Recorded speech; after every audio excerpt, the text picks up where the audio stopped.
ಶ್ರೀಯುತ ವಿಜಯ್ ಪ್ರಕಾಶ್ ಅವರು ದೂರವಾಣಿ ಸಂಪರ್ಕದಲ್ಲಿದ್ದಾರೆ. ನಮಸ್ಕಾರ ಸರ್. ನಮಸ್ಕಾರ ಸರ್. ನಮಸ್ಕಾರ ಸರ್. ಅವತ್ತು ಮಾತಾಡಿದ್ರಿ ನಮ್ಮ ಚಾನಲ್ಗೆ ಬಂದಂಥ ಸಂದರ್ಭದಲ್ಲಿ ಬೇಗ ರಿಕವರ್ ಆಗಲಿ ಅವರು ಅಂತೆಲ್ಲ ಹೇಳ್ತಾ ಇದ್ರಿ. ಇವತ್ತು ಅವ್ರು ಇಲ್ಲ ಅನ್ನೋದು ನಿಜಕ್ಕೂ ತುಂಬ ನೋವಾಗಿರುತ್ತೆ.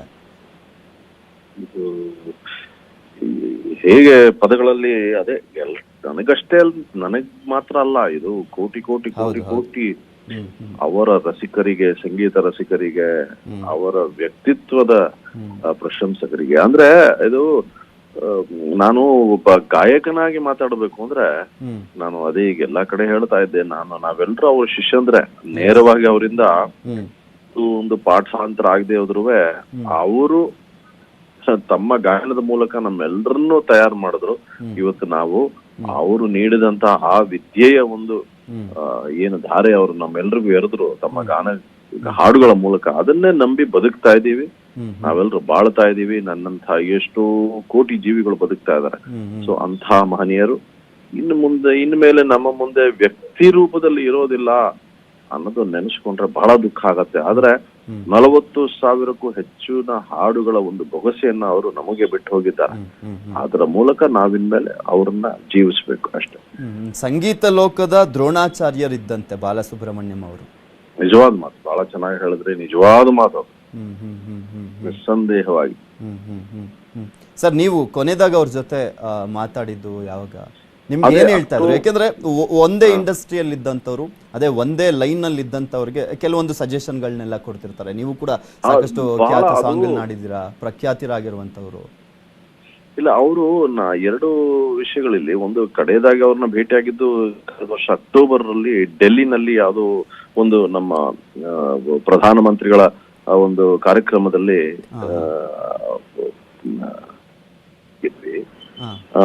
ಅವರ ಒಂದು ಸಣ್ಣದಾಗಿ ಅವರ ಮನೆಯಲ್ಲಿ ಒಂದು ಯಾವ್ದೋ ಒಂದು ಕಾರ್ಯಕ್ರಮಕ್ಕೆ ನನ್ನ SPB ಸರ್ ಕೂಡ ನಾವು ಕೂಡ ಹೋಗಿದ್ವಿ. ಒಂದು 50-100 ಜನ ಇದ್ರು.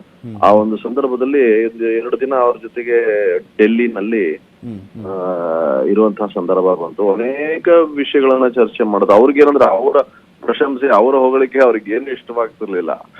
ಅವ್ರಿಗೇನಂದ್ರೆ ಬೇರೆಯವರು ಹೇಗೆ, ಸಮಾಜ, ಅದು ಈ ರೀತಿ ಎಲ್ಲ ಒಂಥರ ಲೋಕ ಕಲ್ಯಾಣದ ವಿಷಯವನ್ನ ಕುರಿತೇ ಮಾತಾಡುವಂತಹ ವ್ಯಕ್ತಿತ್ವ.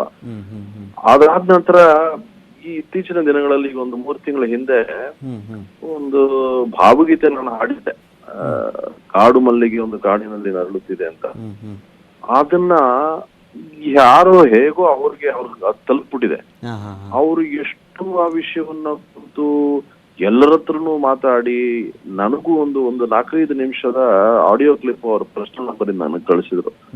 ಅದು ನಿಜವಾಗ್ಲೂ ಹೇಳ್ತೀನಿ, ಅದು ಆಶೀರ್ವಾದ ರೂಪದಲ್ಲಿ ಇನ್ನು ಮುಂದೆ ನನಗೆ ಅದೊಂದು ಶ್ರೀರಕ್ಷೆ ತರ ನನ್ನಲ್ಲೇ ಇರುತ್ತೆ. ಯಾಕೆಂದ್ರೆ ನಾನು ಅವ್ರನ್ನ ಕಳ್ಕೊಂಡಾಗ್ಲೆಲ್ಲ ಮನಸ್ಸಿನಲ್ಲಿ ಈ ಆಡಿಯೋ ರೆಕಾರ್ಡಿಂಗ್ ಕೇಳಿದ್ರೆ ಅವರು ನನ್ನ ಪಕ್ಕದಲ್ಲೇ ನನ್ನೊಂದಿಗೆ ಇದ್ದಾರೆ ಅನ್ನೋ ಒಂದು ನಂಬಿಕೆ ಬರುತ್ತೆ. ಹಾಗಾಗಿ ಅವರು ಪರ್ಸನಲ್ ಆಗಿ ನನಗೆ ಕಳಿಸಿದಂತಹ ನನ್ನ ಬಗ್ಗೆ 2 ಆಡಿಯೋ ನೋಟ್ಸ್, ಅದನ್ನ ನಾನು ಬಹಳ ಜಾಗರೂಕತೆಯಿಂದ ಕಾಪಾಡ್ಕೋತೀನಿ. ಏನ್ ಹೇಳೋದು, ಇದು ಬಹಳ ದುಃಖಕರವಾದಂತ ಸಂಗತಿ.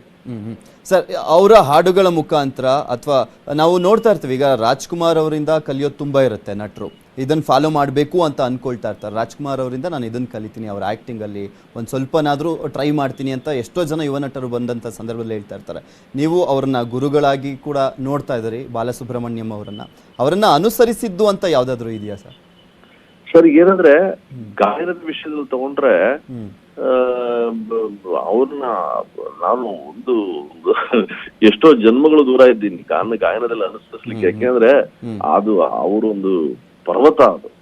ಬಟ್ ಆದ್ರೆ ವ್ಯಕ್ತಿ ಪರಿಚಯ ಆದ ನಂತರ ಕೆಲವು ವಿಷಯಗಳನ್ನ ನಾನು ನನ್ನ ಜೀವನದಲ್ಲಿ ಅನುಸರಿಸಬೇಕು ಅನ್ನೋ ವಿಷಯಗಳ ಬಗ್ಗೆ ಹೇಳಬೇಕು. ಅಂದ್ರೆ ಅವರೊಂದಿಗೆ ಕೆಲಸ ಮಾಡಿದ ಸಹ ಕಲಾವಿದರ ಬಗ್ಗೆ ಅವರಿಗಿದ್ದಂತಹ ಗೌರವ, ಅವರಿಗಿದ್ದಂತಹ ಪ್ರೀತಿ, ಅವರ ಮೇಲಿದ್ದಂತಹ ಕಾಳಜಿ, ಅದು ನನಗೆ ಬಹಳ ನನ್ನ ಮೇಲೆ ಪ್ರಭಾವ ಬೀರಿದಂತಹ ವಿಷಯ. ಯಾಕೆಂದ್ರೆ ಯಾವುದೋ 1970ರಲ್ಲಿ ಯಾವುದೋ ರೆಕಾರ್ಡಿಂಗ್ ಅಲ್ಲಿ ಇಂಥವ್ರು ನುಡಿಸಿದ್ರು, ಇಂಥವ್ರು ಇದ್ರು. 90 ಇಸ್ವಿಲ್ ನಡೆದಂತಹ ಆ ಕಾರ್ಯಕ್ರಮದಲ್ಲಿ ನನ್ನೊಂದಿಗೆ ಅಮೆರಿಕಾಗೆ ಇಂಥವ್ರು ಬಂದಿದ್ರು. ಅವರ ಜೀವನ ಪರಿಚಯ, ಅವರ ಈ ರೀತಿ ಅವರೊಂದಿಗಿದ್ದಂತಹ ಎಲ್ಲರನ್ನೂ ಅವರು ಆ, ಕ- ಕಾಳಜಿ ವಹಿಸಿ ಅವರನ್ನ ಆ, ಯಾವುದೇ ತೊಂದರೆ ಆಗದ ಹಾಗೆ ಅವ್ರನ್ನ ನೋಡ್ಕೊಳ್ಳುವಂತಹ ಮನೋಭಾವ ಏನಿತ್ತು, ಅದು ಬಹುಶಃ ನಾನಷ್ಟೇ ಅಲ್ಲ, ನಾವೆಲ್ಲರೂ ಅನುಸರಿಸಬೇಕಾದಂತಹ ವಿಷಯ. ನಮ್ಮೊಂದಿಗೆ ಇರುವವರು ನಮಗಾಗಿ ಇರುವವರು ಎನ್ನುವ ಭಾವನೆಯನ್ನ ಅರಿತುಕೊಂಡು ಅವರನ್ನ ನೋಡಿಕೊಳ್ಳುವ, ಅವರಿಗೆ ಬೇಕಾದಂತಹ ಎಲ್ಲಾ ಸಹಕರಣೆಗಳನ್ನು ಮಾಡಿ ಅವರನ್ನು ಸ್ಮರಿಸುವಂತಹ ವಿಷಯ ಏನಿದೆ, ಅದು ಬಹಳ ಬಹಳ ಬಹಳ ದೊಡ್ಡ ಅದೇ ಒಂದು ಪರ್ವತ, ಆ ಒಂದು ಆಲೋಚನೆಯ ಒಂದು ಪರ್ವತ. ಅದನ್ನ ನಾನು ಅವರಿಂದ ಅನುಸರಿಸಿದ್ದೀನಿ ಅಂತ ಹೇಳ್ತೀನಿ ಸರ್. ಸರ್, ಆಲ್ಮೋಸ್ಟ್ ಇವ್ರು ಹಾಡಿರುವಂಥ ಪ್ರತಿ ಒಂದು ಸಾಂಗು ಕೂಡ ತುಂಬ ಒಂದು ಪ್ರಖ್ಯಾತಿಯನ್ನು ಗಳಿಸಿರುವಂಥದ್ದೇ, ಹೆಸರನ್ನ ಮಾಡಿರುವಂಥದ್ದೇ, ಪ್ರತಿಯೊಬ್ಬರ ಬಾಯಲ್ಲೂ ಕೂಡ ಈಗಲೂ ಗುನ್ಗೊಡ್ತಾ ಇರ್ತಾರೆ. ನಿಮಗೂ ಕೂಡ ಗೊತ್ತಿದೆ ಎಂತೆಂಥ ದೊಡ್ಡ ದೊಡ್ಡ ಸಾಂಗ್ಗಳಲ್ಲಿ ಇವರ ಒಂದು ಅಂದರೆ ನೆನೆಸ್ಕೊಳ್ತಾರೆ ಜನರು ಅಂತ. ಅವ್ರಿಗೊಂದು ಸಾಂಗ್ ಅರ್ಪಣೆ ಮಾಡೋದಾದ್ರೆ ಯಾವ ಹಾಡನ್ನು ಹಾಡೋಕ್ಕೆ ಇಷ್ಟಪಡ್ತೀರಿ? ನನಗೀಗ ಜನರಲ್ಲಿ ಕಳೆದ 1.5-2 ಗಂಟೆಯಿಂದ ನನಗೆ ಒಂದೇ ಹಾಡು ಮನಸ್ಸಿಗೆ ಬರ್ತಾ ಇದೆ. ಅದು ಬಹಳ ಈ ಒಂದು ಸಂದರ್ಭಕ್ಕೆ ಉಚಿತವಾಗಿದೆ ಅನ್ಸುತ್ತೆ. ಆಕಾಶ ದೀಪವು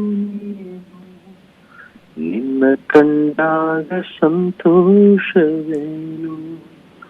ಆ ನೋಟದಲ್ಲಿ ಹಿತವೇನು, ಮರೆಯಾದಾಗ ನೋವೇನು. ಇವರು ಕಣ್ಮರೆಯಾಗಿದ್ದಾರೆ. ಆ ನೋವನ್ನು ಸಹಿಸ್ಲಿಕ್ಕೆ ಆಗೋದಿಲ್ಲ ಯಾರಿಗೂ. ಆದ್ರೆ ನಾನು ಸಾಂತ್ವನವನ್ನ ಹೇಳ್ಕೊತಾ ಇದ್ದೀನಿ. ಅವರು ಬಿಟ್ಟು ಹೋಗಿರುವಂತಹ 40,000 ಹಾಡುಗಳನ್ನ ಅವರ ಕಂಠಸಿರಿಯಲ್ಲಿ ಬಿಟ್ಟು ಹೋಗಿರೋ ಆ ಹಾಡುಗಳನ್ನ ನಾವು ಜೀವಿಸಿ ಅದರ ಮೂಲಕ ಅವರನ್ನು ಜೀವಿಸಬೇಕು. ಮತ್ತೆ ಅವರ ವ್ಯಕ್ತಿತ್ವದಲ್ಲಿದ್ದಂತಹ ಎಲ್ಲ ಆ ಒಂದು ಶಿಖರಗಳನ್ನ ನಾವು ನಮ್ಮ ಜೀವನದಲ್ಲಿ ಅಳವಡಿಸಿಕೊಂಡು ಅವರಾಗ್ಲಿಕ್ಕೆ ಸಾಧ್ಯವಾಗದೇ ಇದ್ರು ಅವರು ನಡೆದ ಮಾರ್ಗದಲ್ಲಿ ನಾವು ನಡೆಯಬಹುದು ಅನ್ನೋ ಒಂದು ಬುದ್ಧಿವಾದ ಪಾಠ ನಾನೇ ಹೇಳಿಕೊಂಡು ಸಾಂತ್ವನವನ್ನು ಹೇಳ್ಕೊತಾ ಇದ್ದೀನಿ. ಒಳ್ಳೆ ಮಾತು ಸರ್, ಥ್ಯಾಂಕ್ ಯು.